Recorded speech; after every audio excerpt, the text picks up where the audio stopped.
Friends, आपका बहुत बहुत स्वागत है हमारे इस न्यू ज्ञान सेंटर यूट्यूब चैनल में।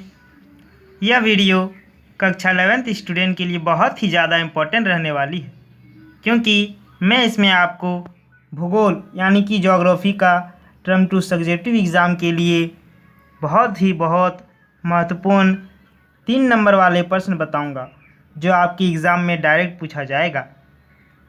तो हमारे इस वीडियो को पूरा कंप्लीट अंत तक ज़रूर देखें। अगर हमारे चैनल में नए हैं तो हमारे चैनल को सब्सक्राइब कर बेल आइकन को प्रेस करना ना भूलें। इस वीडियो को अपने दोस्तों के साथ ज़्यादा से ज़्यादा शेयर अवश्य करें। तो चलिए दोस्तों, वीडियो को शुरू करते हैं। देखिए, सबसे पहला क्वेश्चन है, भारत में कर्क रेखा किन राज्यों से होकर गुजरती है? देखिए, इसे आपने कक्षा 9 में भी पढ़ा होगा, कक्षा 10 में भी पढ़ा होगा, अब कक्षा 11 में भी आपका पूछा जा सकता है ये क्वेश्चन। तो देखिए, भारत में कर्क रेखा कहाँ कहाँ से गुजरती है। उत्तर देखिए, भारत में कर्क रेखा निम्न राज्यों से होकर गुजरती है। इसे डैश दे दीजिएगा और लिखिएगा गुजरात, राजस्थान, मध्य प्रदेश, छत्तीसगढ़, झारखंड, पश्चिम बंगाल, त्रिपुरा और मिजोरम। अगर झारखंड में पूछा जाए आपका झारखंड में कहाँ गुजरता है, तो रांची में, ठीक ना। और रांची कहाँ में, तो रांची के कांके में, ठीक ना। नोट कीजिएगा, इसे बहुत ही इंपॉर्टेंट चीज़ बता दी हमने आपको। अब देखिए, इस कर्क रेखा को याद रखने का एक ट्रिक भी मैं बता देता हूँ, ताकि आप भूलें नहीं। ऐसे तो आपका याद रह सकता है तो ठीक है, गुजरात, राजस्थान, मध्य प्रदेश, छत्तीसगढ़, झारखंड, पश्चिम बंगाल, त्रिपुरा और मिजोरम, ऐसे आठ राज्य है जो कर्क रेखा से गुजरते हैं। अगर आप याद रख पाएँ तो ठीक है, नहीं तो एक ट्रिक में भी बता देता हूँ आपको कि याद रखना कैसे है। बहुत ही सरल भाषा से ट्रिक है, तुरंत आपका याद हो जाएगा और एग्ज़ाम में बढ़िया नंबर से आप लिख सकते हैं इसको बढ़िया से अच्छे से। देखिए ट्रिक, मित्र पर गमछा झार। क्या है ट्रिक? मित्र पर गमछा झार। नोट कीजिएगा इसे।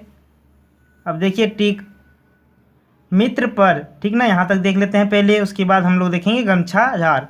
तो देखिए, मी है, महर्षि मी है, यानी कि मी से मिजोरम, याद कीजिएगा इसे लिख के।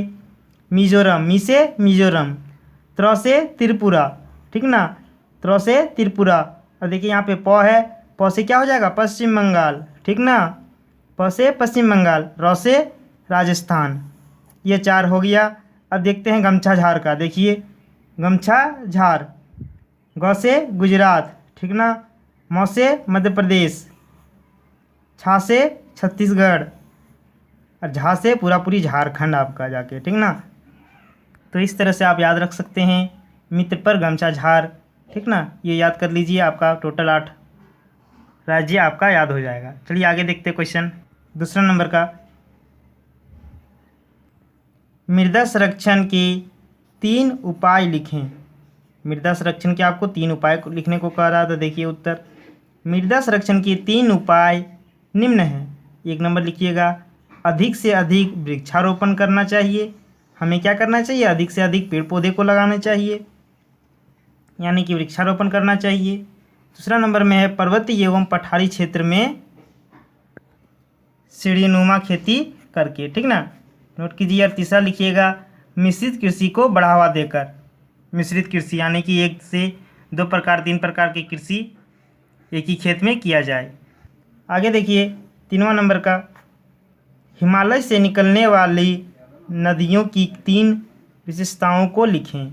उत्तर देखिए, जो हिमालय से निकलती है आपको 3 विशेषताओं को लिखने को कह रहा है। तो देखिए उत्तर, हिमालय से निकलने वाली 3 नदियाँ, 3 विशेषताएं निम्न है। जो नदियाँ निकलती है वो 3 विशेषताएं निम्न है। देखिए क्या क्या है। पहला नंबर में लिखिएगा, इनका अफवाह अधिक होता है। इनका जो अफवाह होता है ना, वो बहुत ही अधिक होता है। 2 नंबर देखिए, इन नदियों का पानी वर्ष भर रहता है। वर्ष भर यानी कि साल भर आपका पानी इसमें रहता है इन नदियों में। तीसरा नंबर देखिए, इसके द्वारा डेल्टा का निर्माण किया जाता है। इसके द्वारा क्या निर्माण किया जाता है, डेल्टा। चौथा नंबर देखिए, इसमें मछली पालन भी किया जा सकता है। आप 3 भी लिखिएगा तो आपको नंबर मिल जाएगा, ठीक ना। हमने 4 लिख दिए हैं, आपको 3 ही लिखना है तो 3 ही लिखिएगा, आपको 3 नंबर दे दिया जाएगा। कोई प्रकार का किसी प्रकार का दिक्कत नहीं होगी। तो चलिए जल्दी जल्दी नोट कर लीजिए, बहुत ही सरल भाषा में हमने लिखा दी है आपको, ठीक ना। देखिए चौथा नंबर क्वेश्चन, भारतीय मानसून की 3 विशेषताओं को लिखिए। जो भारतीय मानसून है उसकी 3 विशेषताओं को आपको लिखने को कह रहा। तो देखिए उत्तर, भारतीय मानसून की 3 विशेषता निम्न है, डैश दीजिएगा। पहली विशेषता लिखिएगा, भारत में मानसून अनिश्चित होता है। भारत में क्या होता है, मानसून का कोई निश्चित नहीं है, अनिश्चित होता है। दूसरा नंबर देखिए, मानसून में भारत के सभी भागों में एक समान वर्षा नहीं होता है। और दूसरा नंबर क्या कह रहा है कि सभी भागों में एक समान वर्षा नहीं होता है भारत के, ठीक ना, कहीं ज़्यादा बारिश दे दिया, कहीं कम बारिश दे दिया, ठीक ना, इसीलिए समान वर्षा नहीं होती है, नोट कीजिएगा इसे। तीनवां नंबर लिखिएगा, भारतीय मानसून में आर्द्रता की कमी होती है। यहाँ पे क्या होती है, आर्द्रता की कमी हो जाती है भारतीय मानसून में। चलिए नोट कीजिए, बहुत ही सरल भाषा में हमने लिखा दिए फटाफट इसे। अब देखिए 5वां नंबर क्वेश्चन, वर्षण के 3 प्रकारों नाम लिखिए। 3 प्रकार जो होते हैं उनकी आपको उनका नाम लिखने को कह रहा है।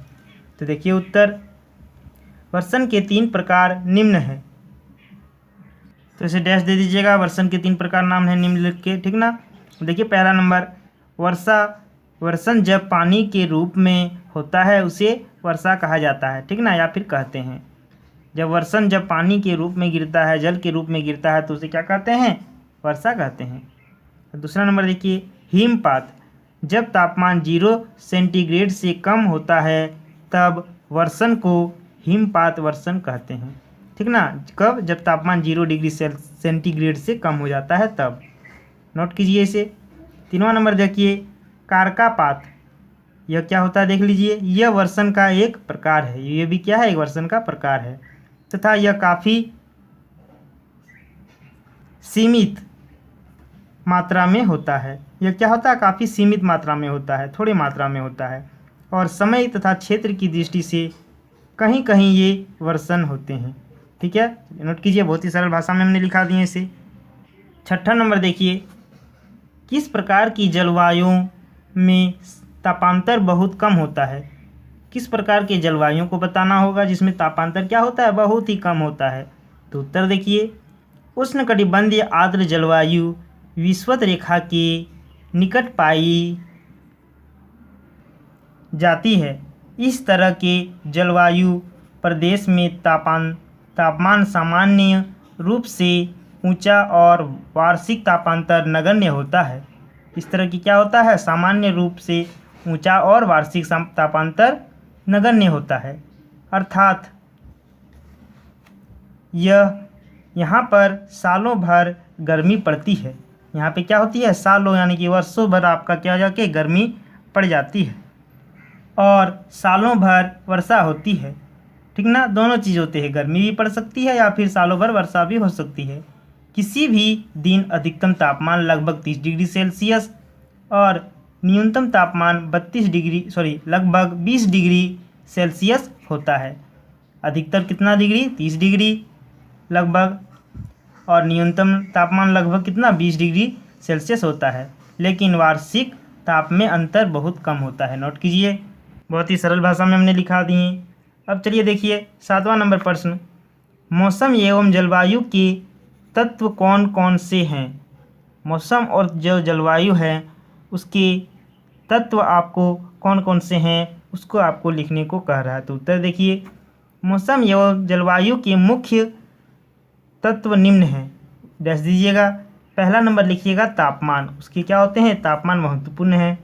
तो देखिए तापमान मौसम एवं जलवायु के मुख्य तत्व हैं, ठीक ना, किसके, मौसम एवं जलवायु की तापमान क्या होते हैं, मुख्य तत्व होते हैं। आगे देखिए दूसरा नंबर, दाब, वायुमंडल के निचले भाग से वायु दाब ऊंचाई के साथ साथ तीव्र से घटता है, साथ क्या होता है, तीव्र से घटता है। तीसरा देखिए हवा का बहाव भी मौसम और जलवायु को प्रभावित करता है, ये भी क्या करता है, प्रभावित करता है। चौथा है आर्द्रता, बादल और वर्षण मौसम एवं जलवायु के मुख्य तत्व हैं। बादल और वर्षण जो होते हैं वो क्या होते हैं, मौसम एवं जलवायु के मुख्य तत्व है। तो चलिए नोट कीजिए, बहुत ही सरल भाषा में हमने लिखा दिए। तो चलिए तुरंत फटाफट इसे नोट कीजिए और याद करके फटाफट बढ़िया से आप एग्ज़ाम में अच्छे नंबर से पास हो सकें। इस तरह के और भी इम्पोर्टेंट क्वेश्चन की नोट्स पाने के लिए हमारे इस न्यू ज्ञान सेंटर चैनल को सब्सक्राइब कर बेल आइकन को प्रेस करना ना भूलें और अपने दोस्तों को ज़्यादा से ज़्यादा शेयर करें। यह वीडियो पसंद आया तो एक लाइक अवश्य कर दें। तो चलिए मिलते हैं नेक्स्ट वीडियो में। जय हिंद।